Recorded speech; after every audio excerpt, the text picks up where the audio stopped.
దేశానికి మోడీ నాయకత్వం అవసరమని మాజీ మంత్రి డీకే అరుణ అన్నారు. గత అర్ధరాత్రి బీజేపీలో చేరిన డీకే అరుణ ఢిల్లీలో మీడియాతో మాట్లాడారు. తెలంగాణలో వీలైనన్ని ఎక్కువ పార్లమెంట్ సీట్లు గెలిపించేందుకు కృషి చేస్తానని అన్నారు.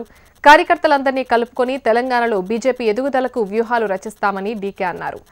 అటు తెలంగాణలో కేసీఆర్ కుటుంబ ఆధిపత్యం పెరిగిపోయిందని రాష్ట్ర బీజేపీ అధ్యక్షుడు లక్ష్మణ్ విమర్శించారు.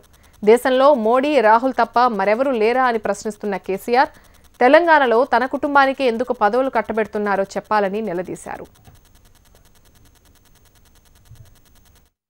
తెలంగాణ రాష్ట్రంలో బీజేపీ పార్టీని వచ్చే రేపు పార్లమెంట్ ఎన్నికల్లో దేశంలో మోడీ నాయకత్వానికి తెలంగాణ రాష్ట్రం నుంచి కూడా ఖచ్చితంగా పార్లమెంటు స్థానాలు గెలిపిస్తామని, గెలిపించడానికి మేమందరం కలిసి కృషి చేస్తామని ఈ సందర్భంగా తెలియజేసుకుంటూ, అదేవిధంగా పార్లమెంట్ ఎన్నికల తర్వాత రాబోయే కాలంలో కూడా ఒక బలమైన ప్రతిపక్షంగా బీజేపీ ఉంటూ మళ్ళీ వచ్చేటటువంటి అసెంబ్లీ ఎన్నికల కల్లా ప్రత్యామ్నాయం బీజేపీ పార్టీ అనేటటువంటి ఒక నమ్మకాన్ని ప్రజల్లో కల్పిస్తామని చెప్పి ఈ సందర్భంగా తెలియజేస్తూ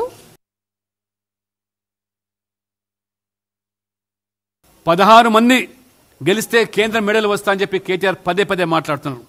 ఇవాళ కేసీఆర్ను అడ్డం పెట్టుకొని ఇవాళ మీరు ఏ యొక్క హరీష్ యొక్క మెడలు వంచారో ఆ విధంగా కేంద్ర మెడలు వంచడం మీ సాధ్యం కాదు, మీ తరం కాదు.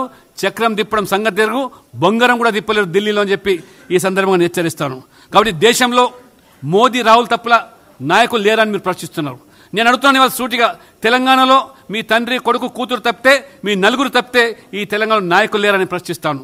అందుకని ఇవాళ మెజారిటీ ప్రజలు ఇవాళ ఈరోజు బీజేపీ వైపు, నరేంద్ర మోడీ అభివృద్ధి వైపు రాబోయే ఎన్నికల్లో తీర్పునివ్వడానికి సిద్ధంగా ఉన్నారు.